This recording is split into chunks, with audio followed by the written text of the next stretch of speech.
So we have left with 2 stitches, one made by the normal double crochet stitch and the other one from the 2 chains that we started the foundational stitch with.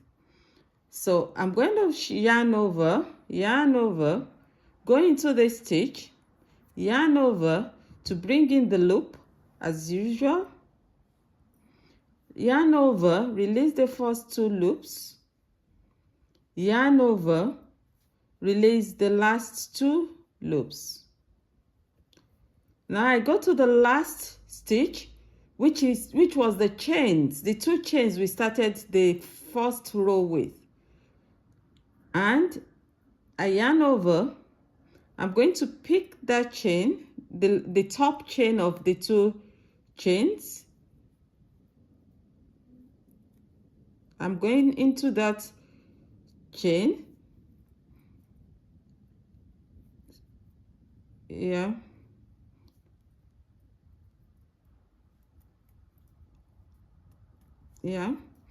I yarn over to bring in the yarn, and I yarn over to release the first 2 loops. I yarn over to release the last 2 loops. So as we can see, let's count our stitches. This last one is standing on the chain, the 2 chains we had at the beginning of the previous round. So let's count the stitches. 1, 2, 3, 4, 5, 6, 7, 8, 9, 10, 11, 12, 13, 14, 15, 16. With the chains that we started on the first round, it made it 16. So let us count how many stitches we have on the second row. 1, 2, 3, 4, 5, 6, 7, 8, 9, 10, 11, 12, 13, 14, 15, 16. So we've not lost any stitch at all. Now again, we're going to go on the next round by making 2 chains. Remember those 2 chains, when we're working in rows of double crochet, count as a stitch. So we have the 2 chains here, and then we'll skip the first stitch, which is the first V after the chains. That's 1, 2, V. We skip this V and go to the next V. So we keep going like that until the end of that row. The only time we skip a stitch or a V is the first V at all.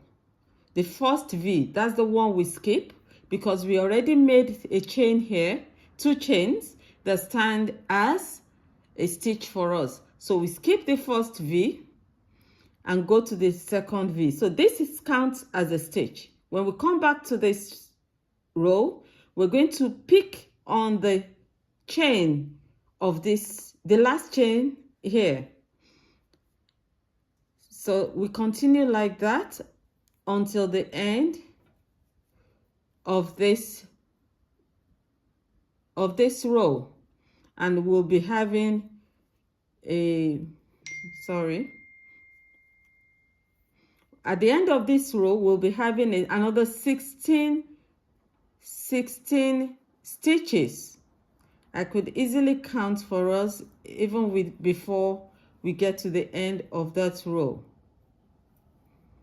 So for me, we have 1, 2, 3. We're on the 3rd one, and this will be the 4th, 5th, 6th, 7th, 8th, 9th, 10th, 11th, 12th, 13th, 14th, 15th. Remember that this chain here will be our 16th. So with that, we come to the end of this lesson on making rounds or making rows with double crochet. So this is a stitch. We skip the first V. We went into the next V, and then we keep going like that until the end of the row, and we're going to find out that we're not going to lose any of our stitches or increase the stitches. With that, we come to the end of the double crochet working in rows.